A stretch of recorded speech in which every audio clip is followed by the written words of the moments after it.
तालुका आईन सेवा प्राधिकरणर जनसचेतन कार्यक्रम ढेंकानाल जिला परजंग ब्लॉक अंतर्गत रोड पंचायत कार्यालय अवसर में आज एक तालुका आईन सेवा सचेतन कार्यक्रम अनुष्ठित हो जाइछि।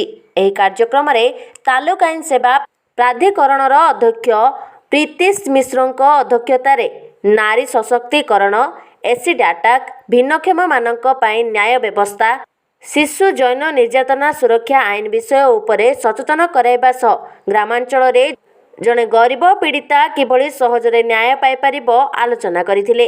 एही सचेतन कार्यक्रम को सफल करिबा पाई रोड ग्राम पंचायत सरपंच विश्वजित नायक, समिति सभ्य निर्मल बारिक और परजंग कोर्ट बार असिस्टेंसर आईनजीवी विनोद साहू, प्रदीप साहू, सदानंद मल्लिक, ममता महापात्र, ज्योत्स्ना विश्वाल और सरकारी आईनजीवी सनत साहू प्रमुख उपस्थित थिले।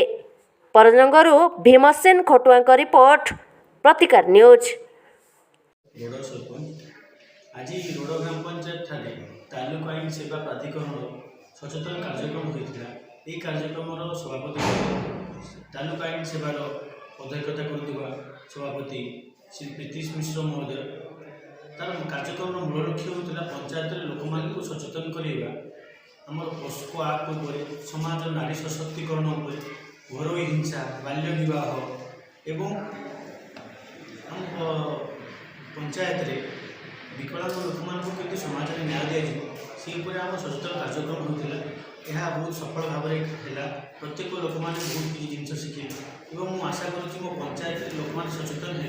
मो पंचायत को आदर्श पंचायत होगा मोर लक्ष्य अच्छी और पंचायत को मुझे सरल सुंदर गोटाई यह एक सुंदर प्रयास आम पक्ष। रोड पंचायत एमबीके आज आम रोड ग्राम पंचायत तालुका आईन सेवा प्राधिकरण एक कार्यक्रम सचेतन कार्यक्रम होता।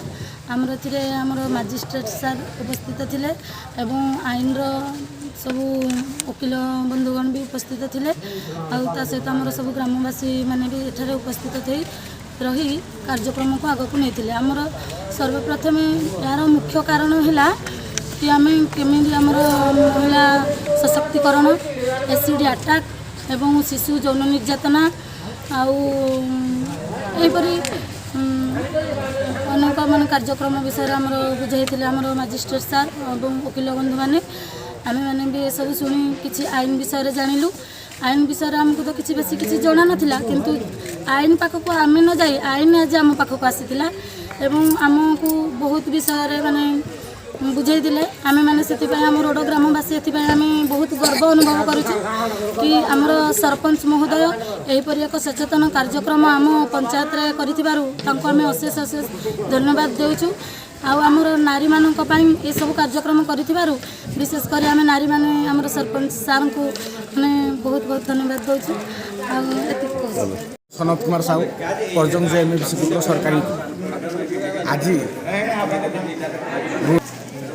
मान्यवर जज महोदय श्रीजुक्त प्रीतिश मिश्र तत्वावधान एवं स्थानीय सरपंच महोदय सहायतार एक आईन सचेतनता कार्यक्रम आरंभ है।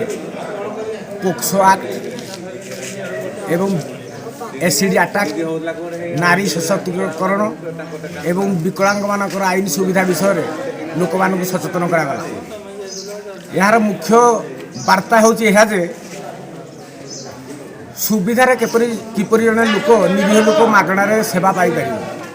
साधारणतः किसी लोक भावती जे मो द्वारा अन्याय मो पाखे अन्याय होती किंतु मो पाखे पैसा ना जो मुझे वकिल सहायता नहीं पारि ना, किंतु ये तालुक सेवा केन्द्र माध्यम सरकार निरीह लोक मानक मागणार आईन जोगाई स्वतंत्र वकिलों को नियुक्ति देती, जहाँद्वारा कि लोक जानीपारे जड़े पैसा नथिले भी मागणार आईन सेवा पाइपर। यह हूँ सचेतन कार्यक्रम मुख्य लक्ष्य। लोक मानक संपूर्ण मागणार सुविधा एवं नारी मानक कौन प्रकार देय पड़ो ना। धन्यवाद।